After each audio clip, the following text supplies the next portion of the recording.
Hi ಎಲ್ರಿಗೂ welcome to Pallavi's vlog. ನಾನು ಇವತ್ತು ಏನಾದರೂ ಸ್ನ್ಯಾಕ್ಸ್ ಮಾಡೋಣ ಅಂತ ಮಾಡ್ತಾಯಿದ್ದೀನಿ ಪನ್ನೀರಿಂದ. ಇವಾಗ ನಾನು ಮೊದಲನೇದಾಗಿ ಒಂದು ಬೌಲಿಗೆ ಒಂದು ಸ್ವಲ್ಪ ಮೈದಾ ಹಾಕ್ಕೊಂಡಿದ್ದೀನಿ. ಅದಕ್ಕೆ ಸ್ವಲ್ಪ ಅರಿಶಿನ ಮತ್ತು ಸ್ವಲ್ಪ ಚಿಲ್ಲಿ ಪೌಡರ್ ಮತ್ತು ಸ್ವಲ್ಪ ಸಾಲ್ಟ್ನ ಹಾಕ್ಕೊಳ್ತಾ ಇದ್ದೀನಿ. ಇದಕ್ಕೆ ನೀರು ಹಾಕ್ಕೊಂಡು ಚೆನ್ನಾಗಿ ಮಿಕ್ಸ್ ಮಾಡ್ಕೊಳ್ಬೇಕಾಗುತ್ತೆ. ಈ ರೀತಿ ಸ್ವಲ್ಪ ನೀರು ಹಾಕ್ಕೊಂಡು ಮಿಕ್ಸ್ ಮಾಡ್ಕೊಂಡು ಈ ಕನ್ಸಿಸ್ಟೆನ್ಸಿ ಬರೋ ಥರ ಮಿಕ್ಸ್ ಮಾಡ್ಕೊಳ್ಳಿ. ಅದಾದಮೇಲೆ ನಾನು ಪನ್ನೀರ್ನೂ ಸಹ ಕ್ಯೂಬ್ಸಾಗಿ ಕಟ್ ಮಾಡಿ ಇಟ್ಕೊಂಡಿದ್ದೀನಿ. 200 ಗ್ರಾಮ್ಸ್ ಇರೋ ಪನ್ನೀರನ್ನ ತೊಗೊಂಡು ಕಟ್ ಮಾಡಿ ಇಟ್ಕೊಂಡಿದ್ದೆ. ಮತ್ತು ಬ್ರೆಡ್ ಕ್ರಮ್ಸ್ನೂ ಇಲ್ಲಿ ಇಟ್ಕೊಂಡಿದ್ದೀನಿ ನೋಡಿ, ನಿಮ್ಗೆ ಕಾಣಿಸ್ತಿದೆ. ಇದಾದಮೇಲೆ ಒಂದು ಪಾತ್ರೆಗೆ ನಾನು ಎಣ್ಣೆ ಇಟ್ಕೊಂಡು ಕಾಯಿಸ್ಕೊಳ್ತಾ ಇದ್ದೀನಿ ಪಾತ್ರೆನ. ಈಗ ನಾವೇನು ರೆಡಿ ಮಾಡಿ ಇಟ್ಕೊಂಡಿದ್ವಿ ಮೈದಾ ಎಲ್ಲ ಮಿಕ್ಸ್ ಮಾಡಿ, ಅದಕ್ಕೆ ಪನ್ನೀರನ್ನ ನಾವು ಚೆನ್ನಾಗಿ ಈ ಥರ ಡಿಪ್ ಮಾಡಿ ಇಟ್ಕೋಬೇಕಾಗುತ್ತೆ. ಇದೇ ರೀತಿ ನಾವು ಬ್ರೆಡ್ ಕ್ರಮ್ಸ್ಗೂ ಹೊರಳಿಸ್ಕೊಂಡು ಎಣ್ಣೆಗೆ ಹಾಕೋಬೇಕಾಗುತ್ತೆ. ನಾನು ಎಲ್ಲ ಪನ್ನೀರ್ ಕ್ಯೂಬ್ಸ್ನೂ ಸಹ ಇದೇ ರೀತಿ ಮಾಡ್ಕೊಳ್ತಾ ಇದ್ದೀನಿ. ಇದನ್ನೆಲ್ಲ ನಾನು ಎಣ್ಣೆಗೆ ಹಾಕ್ಕೊಳ್ತಾ ಇದ್ದೀನಿ.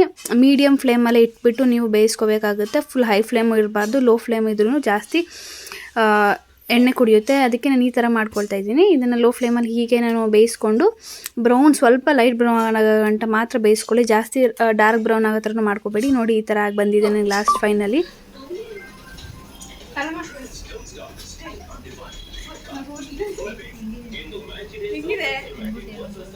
ಹೆಂಗಿದೆ ಅಂತ ತಿನ್ಬಿಟ್ಟು ಹೇಳು.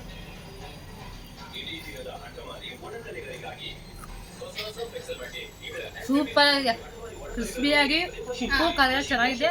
ಫಸ್ಟ್ ಟೈಮ್ ಮಾಡಿದ್ರು ಸಖತ್ತಾಗಿ ಬಂದಿದೆ. ಟೀ ಜೊತೆಗೆ ಇನ್ನೂ ಸೂಪರ್, ಸಾಸ್ ಜೊತೆಗೆ ತಿಂತಾಯಿದ್ರೆ ಇನ್ನೂ ಸೂಪರ್ ಆಗಿದೆ. ಟೀ ಇದು ತಿಂತಾಯಿದ್ರೆ ಸೂಪರ್ ಕಾಂಬಿನೇಷನ್. ನಿಮ್ಮ ಮನೇಲಿ ನೀವು ಟ್ರೈ ಮಾಡಿ. ನೀವು ನಿಮ್ಮ ಮನೇಲಿ ಒಂದ್ಸರಿ ಟ್ರೈ ಮಾಡಿ. ನಿಮ್ಗೆ ಇಷ್ಟ ಆಗಿದ್ರೆ ಲೈಕ್, ಶೇರ್, ಕಮೆಂಟ್ ಹಾಗೂ ಸಬ್ಸ್ಕ್ರೈಬ್ ಮಾಡಿ. Thank you.